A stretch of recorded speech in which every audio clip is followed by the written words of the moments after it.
Welcome everybody to this community conversation. I'm excited to be joined by an amazing group of panelists that will be focusing on intergenerational conversations across the leadership and activists from the transgender community. So with me tonight is Kylar Broadus, and Kylar has worn many hats, but he is the founder of the Trans People of Color Coalition, as well as the Transgender Law and Policy Institute. I'm also happy to welcome Grace Sterling-Stowell, who has been active within the community and the movement for decades, and is also the founder and executive director of Bagley. Welcome as well to Tre'Andre Valentine, the executive director of the Massachusetts Transgender Political Coalition, and to Julian Cancino, who has also worn many hats in the movement, but is currently the director of the Gender and Sexuality Studies Center at Brandeis University. And also happy to have Leo Austin Spooner joining us. Leo is a first-year student at Boston University, as well as co-chair of Bagley's Youth Leadership Committee. And last but certainly not least, welcome to Lane J. Lane is a high school student in Maine and an athlete, and has provided powerful legislative testimony in opposition to state laws in Maine and New Hampshire that have sought but have been successfully beaten back, but have sought to cut back on rights and protections for transgender students. I'm Jennifer Levi, and I am the director of the Transgender Rights Project at GLBTQ Legal Advocates and Defenders, and excited to be moderating this evening's event. Before we start, I do just want to mention that it was just yesterday that GLAAD filed a legal case on behalf of a 78-year-old transgender woman who was denied placement in an elder care facility in the state of Maine, and was made to stay in isolated conditions in a hospital inappropriately for an extended period of time before eventually being transferred. So we are talking about advocacy and activism across the generations within the transgender movement. And I wanted to just start by asking each of our panelists to share a story, a factual description of an experience from an early time in their work in the LGBTQ advocacy community, and something that has given them inspiration or energy for the work that they do. And there was Christine Jurgensen, and then eventually Renee Richardson, who came decades later. So I had trouble finding anybody that looked like me, and there were no resources at all, none. So you had to figure this out on your own. And then when I came out as a person of trans experience, it was an anomaly because I was out there on my own with nothing. So I had to learn to find my own inner sense of strength and dignity. And luckily I had two great parents from generations ago that I was born to them late, so they were much older. And I'll try to keep this brief because I know we're on short time. So having seen the trans femininity out there and know masculinity was a throw off. So having to read and find in tabloids that there was such thing as trans masculinity, then finding somebody that still didn't match me because they were Caucasian, but the one thing that sank for me sunk us up was that we were musicians. And so that was Billy Tipton, who was still generations from me, because we didn't have the wealth of sources that we have today. And so I think that was very important. And the last thing I'll say about it is that I didn't have anybody to call. I didn't have any resources. And news cameras followed me around everywhere as the trans anomaly every day. So I had to be strong and look in the mirror and tell myself every morning when I hit the door and the news cameras hit me that I was it, and that I had to realize that there wasn't anything wrong with me, that the world was the problem, and that the world needed to learn how to navigate me. And that was my inner secret strength. And that, so when people had issues with me, and they did, and everybody did, lawyers would cross the bar for me that knew me. Everybody would cross the street from me. I was like the plague. Okay. So I had to find the inner strength to stay alive, to be alive, all by myself. And luckily, I did have familial support, but that was it. So I want people to understand context of race, transness, and how much we've grown in a short time, and that I didn't really have a childhood either. And so that's why I do say that I'm living my youth now, because there was no youth to live, because I was very, hidden. And most of us trans masculine people of that day, and still today, were called woodworkers, meaning we just tried to blend into society because we had no community, and we still sort of don't have a community that's cohesive and built out, because there's no space for us in the community. Thank you, Kylar. So powerful, so powerful. Grace, I'm gonna turn it over to you. Sure. Thank you, Kylar. So much of what you said resonates and echoes my own experience. As a child growing up in the 60s, I knew I was different and didn't have the language and the terms that we talk about today. And without social media or any kind of real context, we had to figure it out on our own. And as a gender non-conforming child whose sexuality was also queer, I didn't see any role models, and even the certainly, as you mentioned, I'd heard of Christine Jorgensen, and then in the 70s, Renee Richards and others, but their stories were so different than mine. And so it was a struggle to find trans feminine folks whose sexuality intersected in the same way that mine did. And so I was bullied and harassed and threatened and had a lot of negative experiences. So it was all about survival through the 60s and 70s. And when I came out to connect to community in the later 70s, I experienced some of the same discrimination. On the one hand, I found family and community, and on the other hand, I was still different within what was an emerging, what we would now say, cisgender gay men and lesbians, or gay, bisexual, and lesbian and bisexual women. And so it's been a long process of finding community, trying to find connection, figuring out my own identity in that process, at a time when the language wasn't there and the support wasn't there. There are none of the organizational resources, most of the nonprofit organizations that we know and love today, locally and nationally, did not exist.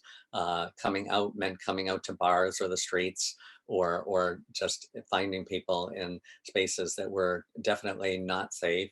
And we were targeted. We were targeted by other people. We were targeted by the police. We were targeted by anyone in authority. And so, I will agree with what Kylar said. We've come such a very long way, and yet we know we have so much more to do. And I'm always heartened by the activism of younger people who are moving us forward to the next level. So happy to be here today. Thank you, Grace. Thank you so much. Tre'Andre. Hi. Let's see, personal story. So when I actually was first started transitioning, I did not have, and I started in 2006. So that's like, not that long ago, right? And I honestly did not have any trans people around me. The trans people that I did have, they had passed away.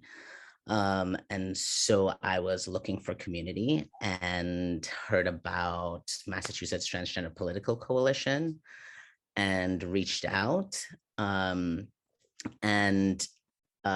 felt like Gunnar, who was the executive director at the time, really sort of like took me under his wing, and really saw some leadership qualities in me And I joined the steering committee and took part of one of the first awareness campaigns that Massachusetts did, which was the I Am Trans campaign, Trans People Speak. And doing that was really, it sort of it gave a platform for me, and then I felt like that opened up a platform for others, because there were some, I remember watching someone else's I Am Trans story, and they said that my story was what inspired them to come out. And that was, that really touched me. That really touched me. And I didn't think that I would have that kind of an impact.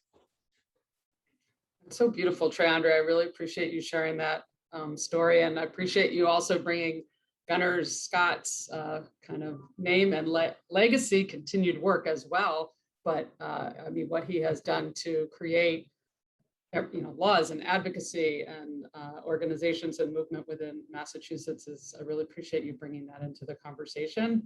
And it does make me want to also just mention, because it is part of the history, that there was an organization called It's Time Massachusetts, which was kind of a subgroup of an organization called It's Time America. And it was both led and created by a transgender woman, Penny Ash Motts.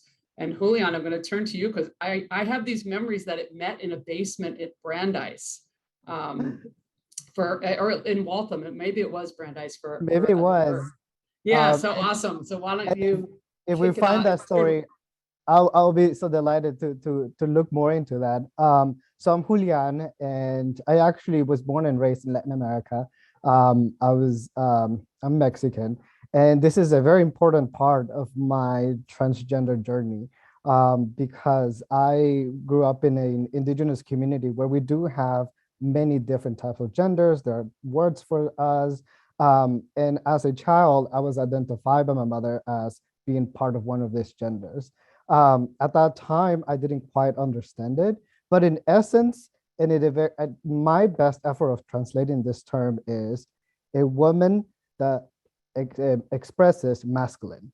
And I was like, that literally described me. And she was like, this is who you are. And I remember being taken to festivals, because we have celebrations, day-long celebrations that are like town celebrations, not just sort of like a community event that happens for a particular organization, but it's something that the entire town participates in. And it's basically, separated into gender expressions. So you will have people, multiple gender identities that lean toward the masculine or towards the feminine, and be a part of this. So this is my context.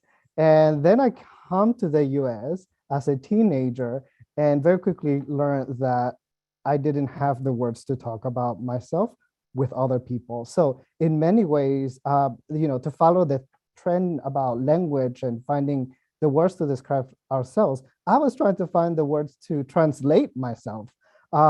This sort of like word searching really became a way of, how do I share more about who I am? And how do I sort of define what this way of being means to me? I came to the word trans, past my 30s, early my 30s, and it really felt like it fit. But again, to me, it has this other very deep-rooted feeling and sense that is grounded in my Mexicanness, because it's not like I found a new word. It is the closest translation that I have to the person that I am today. So that's my beginning, finding the words to talk about ourselves. Julian, thank you so much for sharing that. And I'm just gonna pipe in again in between, Leo, before I turn to you. It makes me think there was a case that GLAAD worked on from 2000. Actually, it was a case on behalf of a transgender woman who was denied a loan at a bank in Springfield, Massachusetts. And she was a Spanish speaker. And I will say, as the lawyer working with her, it was very obvious to me that the language that we were limited by in bringing a case to court and in doing it in the frame of an advocacy movement did not reflect her life experience in very much the ways that you are describing. And so thank you so much for sharing that, lifting that up. Leo, look forward to hearing a story from you. Hey y'all, it's so good to be with everybody today, and it's really great to be here. So I think I really started my journey with advocacy when I was 15. It was in between my freshman year and my sophomore year of high school. I had a lot of energy, and I was in a pretty like unsafe home situation. But I found a flyer at school. And this one person came up to me who was also trans. Like we had that like eye contact in the hallway, that type of thing, another trans guy. So he was like, listen, like you should go with me to this. Like you should go with me. Like, just to see.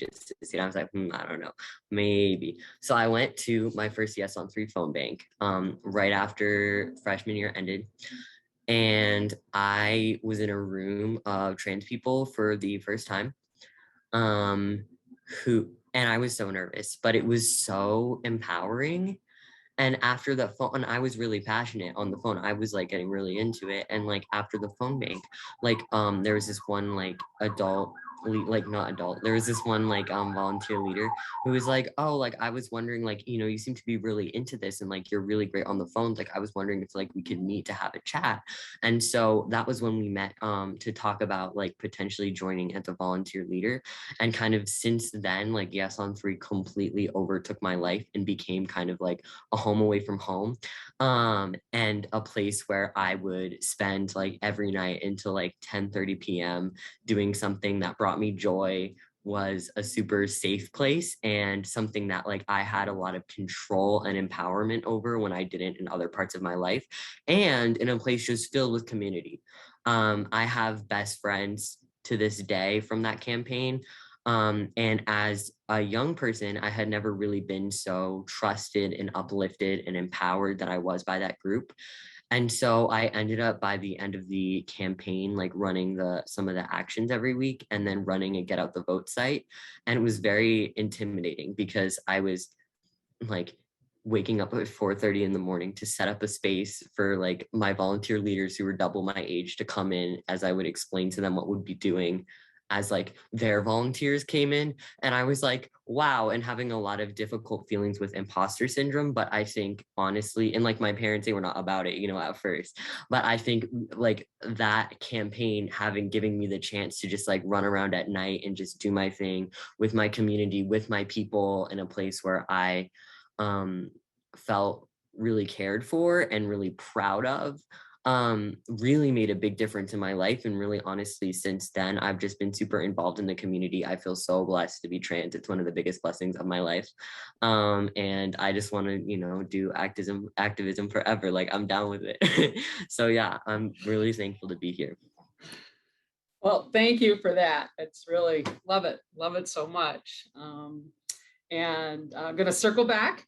Just Lane, I'm going to have you share your story in a minute, but just so you know, Leo, I'm going to kind of circle right back and want to after Lane shares her story, kind of talk about some loving advice and guidance to folks who also worked on the Yes on 3 around some intergenerational ways to build intergenerational strengths across all of us. So just to get you thinking on that. And Lane, so happy to turn it over and hear about your early experiences in connecting with the LGBTQ and transgender advocacy movements. Yeah, so thank you so much for inviting me to participate on this panel. Like I'm blown away by all these stories. Like you guys have some really empowering words. So my story begins with me, obviously, as a baby. And when I was growing up, like I was going to my public elementary school in my hometown, and my parents had me conform and present as a boy at school. And then when I came home, I would dress up, I would become Lane the girl. And these are the moments in which I actually felt like I could truly be myself. This was like, because I was experiencing a lot of gender dysphoria at the time. Like I didn't know it was gender dysphoria, but these are just the moments where I could be myself. And then I would have to go to school and just present as Lane the boy, and it really sucked. In middle school, I decided to transition to a private school located in Southborough, Maine, and I started presenting more femininely. Like I started growing out my hair. I actually pierced my ears. I was so happy about that.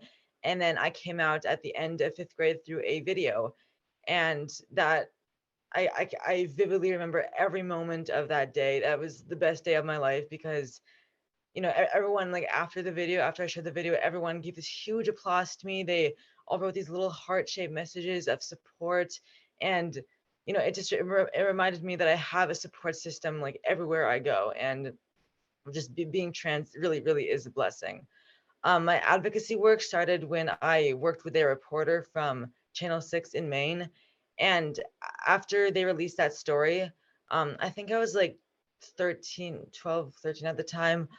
Some kids at my school, like they saw the story and they came up to me and they started sharing like how they sort of started understanding like what it means to be trans and all that kind of stuff. And that sort of reminded me that I can have an impact. Like, even though I'm just a kid, I can have an impact and I can make change. And that's when I started my advocacy work, because I realized that I have potential as an advocate. And no matter how young you are, like you can still make change. And yeah, thank you so much for having me. So awesome. Absolutely. Yeah. No matter how old you are, you can still make change. Totally. So Leah, I said I was going to circle back because I want to kind of share with folks, you have named for me in the past conversation about how the Yes on 3 campaign, right, to try to defeat the repeal of the transgender non-discrimination law in Massachusetts that folks fought so hard to get passed, and that we did eventually preserve on the books through a really important statewide campaign, was one that I know you've been very involved in. And I was thinking, when you had said that earlier to me, that my mother was involved in the Yes on 3 campaign. And so I got to see some of the intergenerational dynamics of, youth and elders working together. And just wanted to ask you, like, what would you lovingly share with other generations about kind of the ways to really support one another in that kind of campaign? So to kind of make it more concrete, like, what worked well? Is there some really positive story that you can share? And what would you want to see built on in other work that goes forward? Oh, yeah, definitely. So I think, wow, there's so much to say, I think, about the intergenerational success about Yes on 3. I honestly don't know where to start. But I think one of the main values of Yes on 3 that honestly always really touched me was, okay, first off, every single human being has something to contribute and has something valuable that is needed. So that is the first thing. And the second thing is, it's a trans-led campaign, trans people to the front, and it really, really prioritized and values skill building. And so what that means is, like, when one person comes in and they really, really care, it's like, how can this person's gifts and talents and abilities and passions benefit and uplift the group? So I feel like that's kind of the value standpoint of that. And so I would say the structural standpoint of that is there was lots of trainings. And these trainings honestly made a huge impact on me, but I can get to that later. So these trainings were about bringing people in, and about bringing people in a way that felt good, and a way that people could gain knowledge, not just for this campaign, but they can carry it forward with them in different spaces afterward. So there was trainings on, first off, like, how do you be a phone banker? How do you be a volunteer canvasser? How can we rehearse and work together to come up with things that could, go wrong, or what things went really well. We would always end with a debrief at the end where everybody could express what was going on. Everybody would support each other. There was a lot of peer support, kind of especially because of the emotional side, a lot of the time, of outing ourselves on the phone, or, having to deal with people saying things that are harmful and scary to who we are. So I would say that was really great. And then another thing was, once people started to get practice and experience, if they wanted to get more involved, there were ways that they could. People could, be the person to sign in, to help give everybody sign in. Hey, oh, here's a name tag. Oh, here's the clipboard. Here's all this. People could then start helping to be a trainer for phone banks. So that means, like, standing up in front and teaching everybody how to run phone banks and being there for support. There were people to help out the different groups that were working. And then kind of above that, there were some different positions. And then there was like the site lead. So the person who would set up and, you know, work together with all of the volunteer leaders. And so through all of this, like I can say on like a personal note, I felt really kind of entrusted and empowered in a way I've never really felt before. And I was able to use all of that. Because after Yes on 3, I would say like in the spring afterward, me and one of my best friends who is my exact age, we were calling and we were outraged by the situation with conversion therapy. And how conversion therapy was legal in Massachusetts. And so we were like, you know what, this is something we're going to get involved in. So we reached out with Mass Equality, and we kind of proposed this really huge project that we came up with to come up with a youth-led, adult-supported phone bank for young people to advocate for the ban on conversion therapy. We wrote all of our own scripts. We sat down for hours and called people from the Yes on 3 campaign, called the trans people in our lives and asked, hey, can you support us with this project? And we came up with the first group really of volunteer leaders, all trans, mostly young people, to help out with this phone bank because of that community from Yes on 3, because we learned how to write scripts during Yes on 3, because during Yes on 3, we learned how to run phone banks all by ourselves. We knew how to make the posters, the sign-in sheets. We knew how to use all of the technology because they invested in us as young people and they cared about passing it along, not just for this campaign, but for afterward. So it was awesome. We met up every single week. We not only did weekly phone banking to talk to voters, to call their legislators, but we did all of that. But we also led workshops for young people to learn how to write testimony and to testify at the State House. That way young people could share their stories. Young people could peer review and peer edit other people's work. We could talk about it. We had many lessons about how the legislative system works and where we are and what we need to do. And we talked about how we take care of ourselves during that. We talked about how we kind of set boundaries with what we want to share, how we can get peer support. So there was just a lot of, you know, and we learned along the way. Some young people were like, listen, at this phone bank, I need to have STEM toys. I need to do it. And those are just conversations that we actively had. And so that was a way that as youth, we were able to engage with this topic that impacts us, right? And of course, there was probably like 20 million groups who were working on this collaborative effort. But afterward, our group was able to participate in the State House event of the signing of the bill. So it was just like really gratifying and really empowering the way Yes on 3 like invested in its own community. Amazing, amazing, so powerful. Really appreciate hearing about that. And Lane, it was making me think as Leo was talking, I mean, you testified, right, in opposition to state laws, which is amazing. And, you know, one of the things that I often hear is a concern about the you know, how emotionally challenging it could be as a young person to appear before a legislature just trying to stick up for your own basic, you know, humanity. And, you know, I think there's can be some real kind of protectiveness or, you know, thoughts about protecting young people. And I was just wondering if you could share what was that like for you to, you know, to testify in opposition to hostile legislation, and if there is anything from that experience that you would say about including youth in you know, that kind of frontline work. Yeah, that's an excellent question. So I just wanted to use my my very first experience with testifying. So I think I was a freshman in high school, so this was 2 years ago. And there is a bill proposed in New Hampshire that would prevent trans girls from participating on high school level and college level sports. So my mom and I, we drove up to Concord to testify, and it was like an hour and a half drive. And then when we got there, the room was packed with people. There were reporters and cameras. And keep in mind, I was only like 12 or 13 at the time. And basically, like I think it was like the first hour or so of testimonies were just people spewing misinformation about what it means to be trans. They were just arguing that biology exists and that because of that, like biological boys are stronger and therefore they shouldn't be able to participate in sports. So I was so nervous. Like my heart was racing. I was like getting really like sweaty. It was just like I was really, really nervous. But I also recognized that like if this bill were to pass, it would be extremely detrimental because I I know and I knew like the impact and the value of sports and like the impact that they've had on my life. So when I testified, I shared my experience and I shared, I shared about the impact of sports and like how I love soccer so incredibly much. Like that's what I look forward to every day. Like the sports team, like the teamwork, the communication, like all these different skills that I've learned, like they're just so like incredibly just important. Like their life skills, and I've learned those through soccer. So I shared my experience of like the detrimental impacts that this bill would have.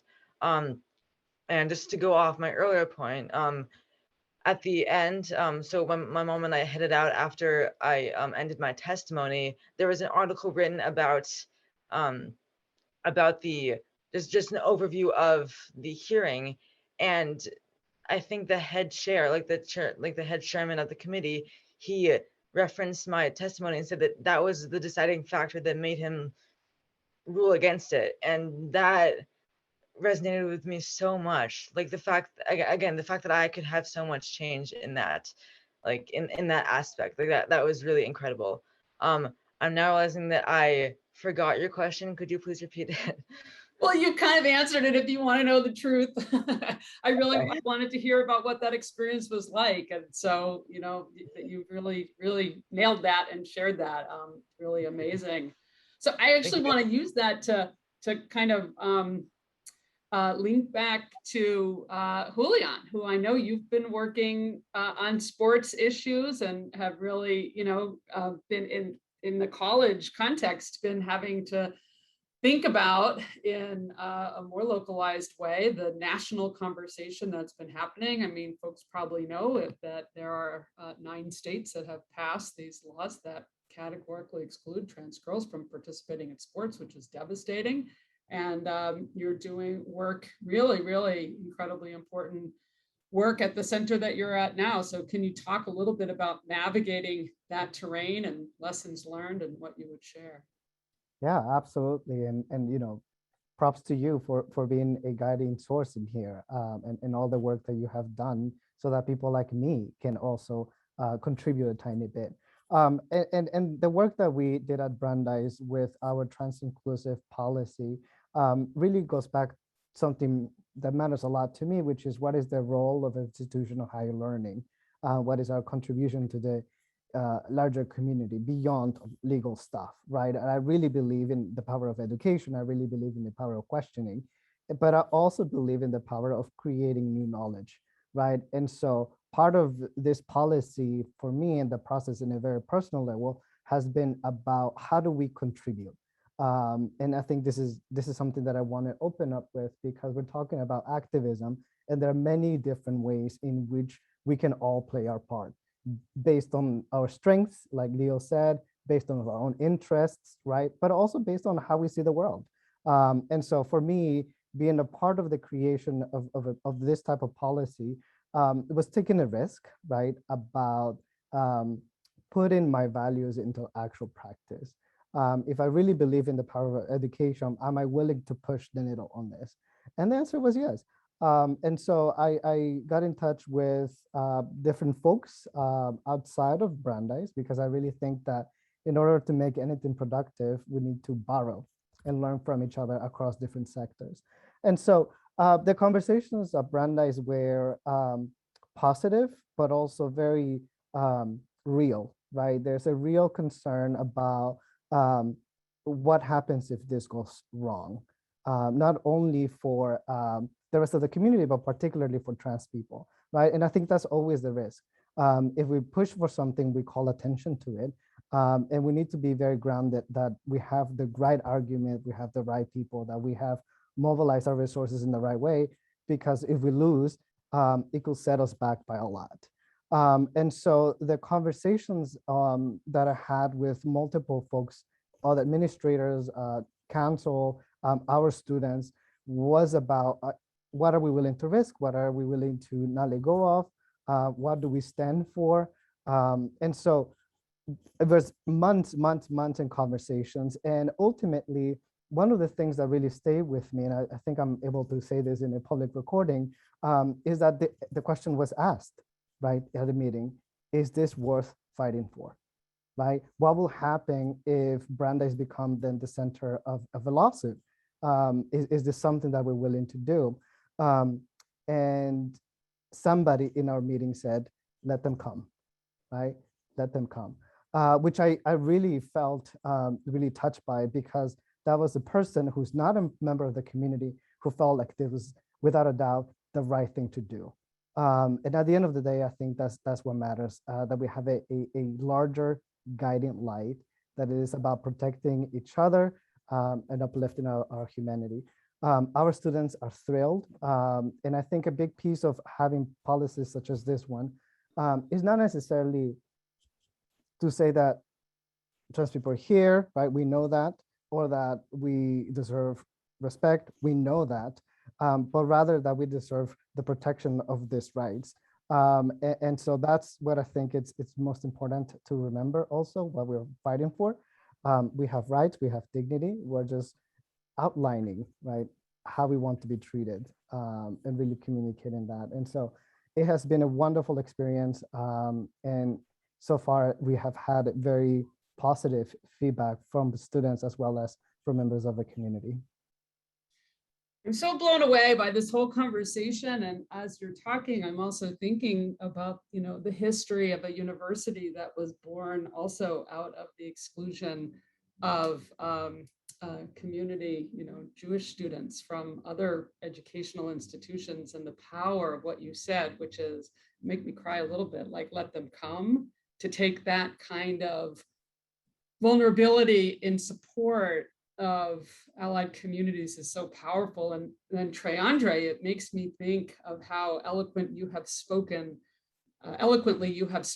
about trans organizations being a part of justice movements and a whole range of justice movements. And I wanted to really invite you to talk about that commitment that you bring, the ways in which you've integrated that expansive view of work into the Mass Trans Political Coalition. So, thanks, Jennifer. So I really believe that all of the work that we do, right, everything is sort of tied together.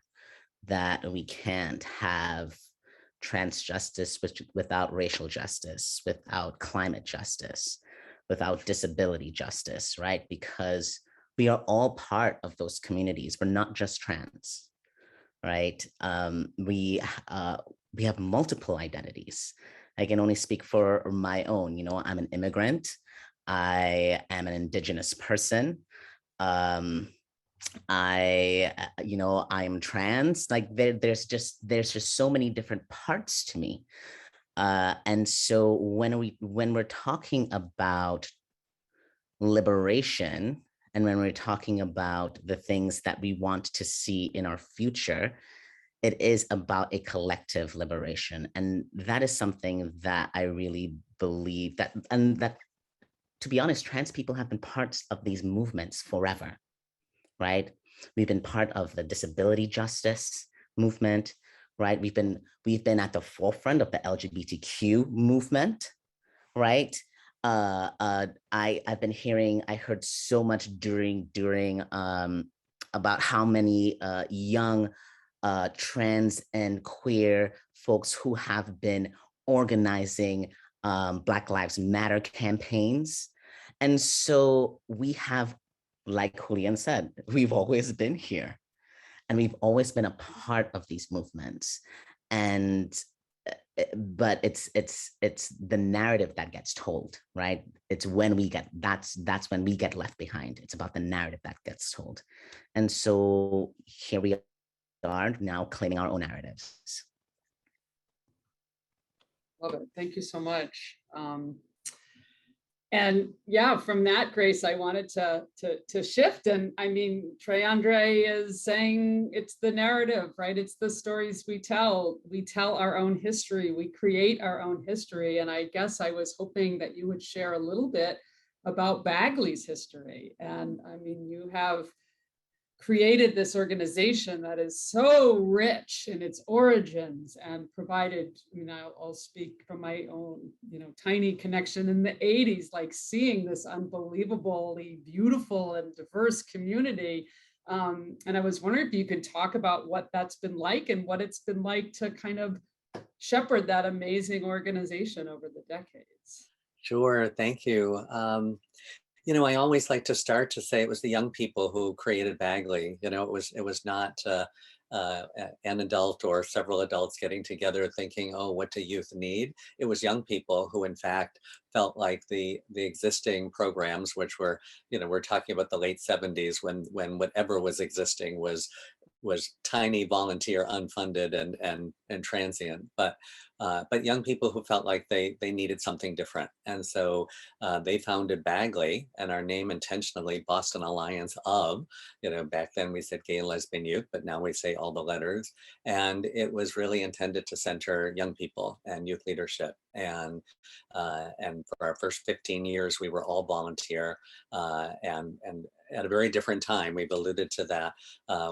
We have to remember this was before there were any legal protections for sexual orientation, let alone gender identity and expression, before most of the organizations, programs, services, funding openly LGBTQ folks. It was before all that, before the internet. It was even right before the AIDS epidemic. And so young people were coming together at a time when our options were hanging out on the streets or sneaking into clubs, and neither of those spaces were safe for us. And so Bagley was formed out of that, and from the beginning it was an activist organization. We saw ourselves as more than a support group.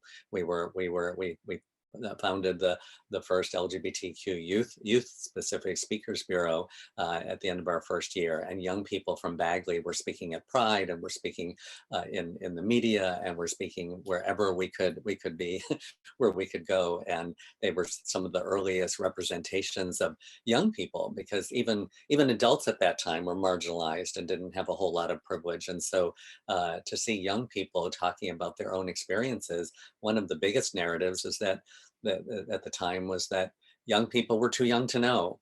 And there were young people saying, we're not too young to know, we know exactly who we are. So Bagley was formed out of that time and that energy. And of course, we've grown and changed enormously over the years. And 41 years later, we're still here and providing a much wider range of programs and services with a much expanded infrastructure. But I think what's always important, and I just echo so much of what Leo and Lane have said, in their advocacy. I think our job is always to support and to train the next generation of leaders so that they are leading today and moving forward. And those of us who've been around a long time, we can be helpful or impart whatever would be useful. But yeah, Kylar, you said it last night dinner, our job is to replace ourselves.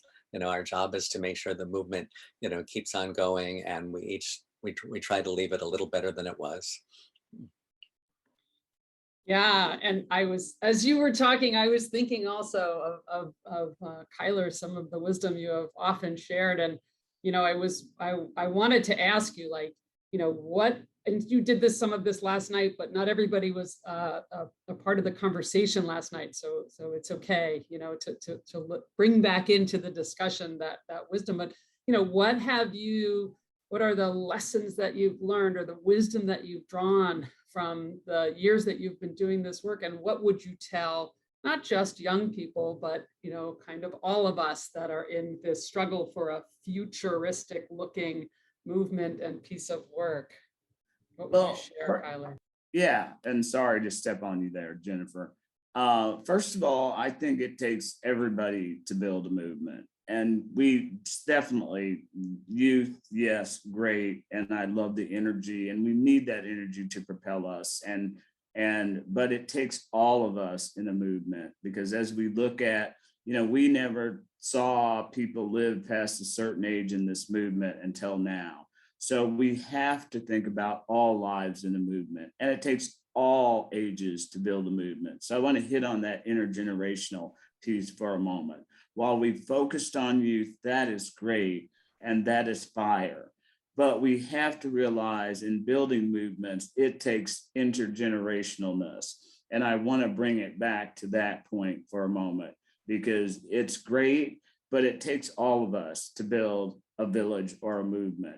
And it's like, I know that, when I said I was a kid, yeah, I'm not Leo or Lane's age, but there are issues that impact everybody beyond that they can't foresee.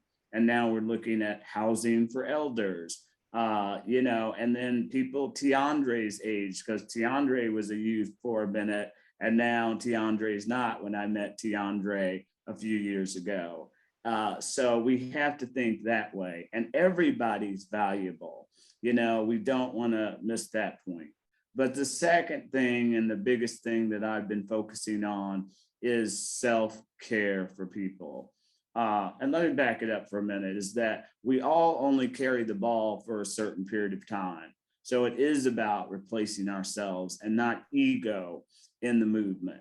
And there's no place for ego in the movement. And while it's human nature for people to have egos, we need to check that at the door. So I'll just say that nicely and politely there. Check it at the door, because one day there is somebody that's going to be faster than you, that's going to become more famous than you, that's going to do this, that, and the other. So I always just play my part and my role in the movement and keep it moving. The other thing I want to say is that we need to prioritize our self-care, whether that be therapy, whether that be taking time out for ourselves, because you've got to renew and recharge oneself. And if we don't do that, we're of no benefit to ourselves. And that's the most important thing, but we're of no benefit to the movement. And then we become kind of wonky and crotchety. And I remember a dear friend telling me this one time, and I got the message, and he was very gentle with it, saying, have you ever thought about taking some time out? Yeah, you know who this is, Jennifer. And I caught it right away, because I needed to take some self-care, because I've been a person that is a workhorse that continues to just work and work and work, because I am like a kid. You get me excited and I'm all excited and I'm all going, no matter what's wrong with me. And I keep pulling through. And I was like, oh yeah, never thought about that. That recharges our batteries. But the other thing is destigmatizing therapy. Therapy is good for everybody, because what trans people don't get a lot of time is therapy is not for us, meaning it's good for us, but it's really how to navigate the other people that don't understand us. It really is. And that's what I learned and how I survived a long time ago, when we didn't have anything. And we just had the clubs that we snuck into, and you had to have the code to get in, and Grace, you feel me? Because yeah, there was no place and no space for us. So that was the only place to go and be. And then I learned, and then people were shocked how they're like, oh, you're awful confident. It's like, yeah, because I'm a human being and you're a human being and you're going to respect me. So that's your issue. And obviously, cisgender person that we call them now, I just call them others, because I feel like that denigrates me to have to call them cisgender. I call them non-trans people, because that's my power over them. So I don't like using cisgender. That's just personal for me, because I don't feel like they should have that power over me. It's like, you non-trans people need help, so you need to go to therapy. So that's one thing. But self-care is so important, and we lose that because we get the adrenaline going and we want to do all this work. So remembering, check the ego, self-care, taking care of ourselves, and then remembering that we are only going to carry that ball for so long, and that people have done this work and been around far beyond us, even though we don't know the history. Because I always say that when they say you're the first to do this, I always pay homage to my homies that were here before me. And it's like, oh no, somebody else has done this, and somebody's going to be doing this long after I'm gone. So we need to remember those things. And I think those are the sum and substance of part of some of the highlights of what I talked about last night. And the last thing is that we need everyone. And if we're not well and together, then we can't do this work. And as you see now, in an even more hostile climate, even though we have a lot of work to do, so we need every hand on deck. Love it, Kylar. I love it so much. And also, you know, I appreciate you talking about language, you know, and the fact that we can have conversations and different approaches to and lift one another up. Yes, and thank you yeah. for bringing that in. It's like we're always going to have disagreements, and we shouldn't be attacking each other within community. And that's one part I did forget that I talked about last night. It's so counterproductive, and we shouldn't be excluding each part of the community when we're within community. And that is something that perplexed me for years. And I just remember as we were getting ready last night, Jennifer saying to me, we've known each other for a long time, you've always been doing this.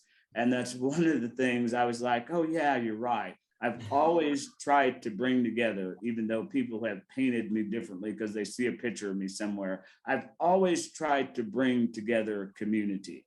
And that has always been my point. And that's why I talk about intergenerationality is so important, because we have to have respect for each other and what we bring to the table. And we're going to disagree, but we can do it with kindness and gentleness. And we all should respect each other, because then how are other people going to respect us if we don't respect each other? And so I think that's so important to do. And thank you for that reminder, because that's a big thing of mine as well. It's like, just do a little love and be a little kind and be a little and be a lot forgiving. Thank you. And so, thank you so much. Lane, I see your hand for sure. I got Leo wants to say a bit and follow up maybe, and then right to you, Lane. I just wanted to second what Kylar had to say, especially like, you know, what you were mentioning about how every single human being is important. I think like, you know, I think kind of the both and of what we've all been talking about of like, we need every single person from all generations and all walks of life to be central and critical in this fight for our humanity. And also too, like young people who are often dismissed need to be, you know, lifted up, you know, on the same, you know, pedestal. And it's really critical, right, that we learn from the people around us who aren't just our age, who've maybe been through the same things, gone through the same things, collected wisdom, know, you know, what's helped them in the past. So just echoing that. And also what you had to say about self-care. You know, a friend told me, I think I was 16. And I think, you know, both the joy of being surrounded by trans people all the time and, you know, working on something I cared about, and also like having like this really safe space, I didn't at all practice self-care at all. And it was something that like self-care was something that I felt really guilty about, or, you know, because I think there was this really toxic culture around self-care being something that's selfish. And, you know, I guess a way that I've been able to reframe that in my mind is we need to like our love for the community. We are community members. We are trans people, and we are part of this community, and we are part of this village. We are necessary. So the amount of passion and love that we have for our community members and we have for our siblings, we need to put that into ourselves, because we owe that to the community. A lot of the time when I'm actually like, you know, if I'm struggling with self-esteem, I'm going through something's difficult, I'm having a negative self-talk, I look at myself in the mirror and I say, don't you dare say that to a trans person. Don't you dare say that to a trans person. Especially don't you dare say that to a trans person of color. You are beautiful and you are worthy. And if you're not going to say that to one of your trans siblings, you better not be saying that to yourself. And so it's just like, we need to have that same, you know, passion, especially since a lot of the time as a community, we go through a lot, right? And so it's harder to be positive towards ourselves. But I think just as a reframe for that self-care conversation. I love it. I love it so much, Leo. I want to let folks who are listening going, I'm not going to take a hard stop at 6, because Lane, I want to let you also, I know you had some thoughts and follow up to what Kylar was saying when you put your hand up, and then I'm going to give Tre'Andre and Grace and Julian kind of a chance to give, say what they want, but I was thinking about kind of last comments on hope for the future. So Lane, turn it to you. Thank you. In this conversation, I first want to acknowledge just the amount of political polarization and like how polarized and how politicized civil rights issues are. Like that's been something that's been really hard. Like it's been a struggle to witness. Like for example, the Texas laws that have been recently proposed, like all these different laws like in the past year that have been like targeting trans youth especially has been really difficult to witness. But also just seeing the communities just come together and like phone bank and create change, it has just been really inspiring. I also want to just talk for a second about changing the narrative. So I feel like currently our narratives are extremely whitewashed, and I feel like the place to start changing narratives is in schools and curriculum in schools. For example, in English and history, a lot of the times like the education system and the curriculum is teaching history about white colonizers saving the day and exploring these new nations, and it's just extremely whitewashed. And we know that there are indigenous communities before that, and a lot of the times the curriculum excludes transgender and indigenous communities and Black people, and it's just, we need to make sure that our curriculum in terms of history is inclusive. And that being said, we also need to make sure that the curriculum in terms of biology is also inclusive, because uh, like I'm currently taking a class in biology, like I'm taking an AP bio class, and a lot of the times we're referring to XX and XY chromosomes, and we aren't really discussing the intersex individuals like that, you know, they can exist. And it's important to acknowledge those, because right now she's teaching a curriculum that is extremely binarized and extremely binary, and it's just reinforcing, you know, the fact that she's not really acknowledging that there's a gender spectrum. And it's so important to acknowledge that in biology classes, is that because a lot of the times people bring up arguments that like against trans people, saying that we aren't biology or that we aren't what science says. But there's a lot of new research that demonstrates that that our existences are scientifically proven, and there are studies that show that. So just acknowledging that and acknowledging the fact that the curriculum needs to change in order for the narratives to change, I think is important to like add to this conversation. Absolutely. Thank you so much for doing that, for sure. And like I said, I'm going to run a little over 6 for those who are focused on the schedule of our program. But yeah, I want to give Julian and Tre'Andre and Grace a chance to share what you would like about your hopes for the future. So Julian. I one of the things that I love the most about the LGBTQ community in general is that we question. Like we were given a society, we're given certain words, and we question that, we interrogated that. And I feel like we're seekers, constantly thinking about how do we communicate who we are, how do we define ourselves, where's our community, and I love that. And one of the things that I am thinking about in the future is how do we use our developments in society, how far we have come as a movement to really get us to the next place, or to think about the folks that we forgot along the way. Sort of like to question and keep questioning, not just sort of like to think of this as a to B linear path, but to think about what are some of the mistakes that we made early on, what are some of the things that we did not consider early on, and sort of celebration is important, right? I mean, I'm so thankful for all the work people have done to get me here. And I also think it is really important for us to always just continue to question and to think about our community as a whole and just keep evolving in that way as well. That's what I'm excited about. Thank you. Thank you. Yeah. Tre'Andre, what do you think as you look forward and your hopes? I think, you know, in addition to sort of like the theme of our conversation, deepening sort of an intergenerational and multi-generational community, really the hope, the dream, the ideal is for us to get to a place where we don't need to be resilient, right? That's not a word that we use for ourselves, that we have the tools and the resources and the support and the self-love and compassion for us to thrive and really actualize our fullest potential. Thank you. And Grace, I'm gonna ask your hopes and dreams and thoughts for the future. Well, one thing that gives me hope is conversations like this, that there are such, a group of wonderful activists from representing different identities, experience, and generations, sharing and talking, and also all the themes that everyone raised tonight, gives me hope, because these are the conversations that our communities need to have. And I always say communities plural. We're many overlapping communities, and so we need to have these conversations. We need to figure out how to work together better. And I think others have said this, disagreement is certainly healthy, natural, and ultimately good for the work, but that's very different than attacking each other or micro, splitting our identities to the point where we think nobody could possibly understand us because we're so unique. And I think it's important to acknowledge our enemies.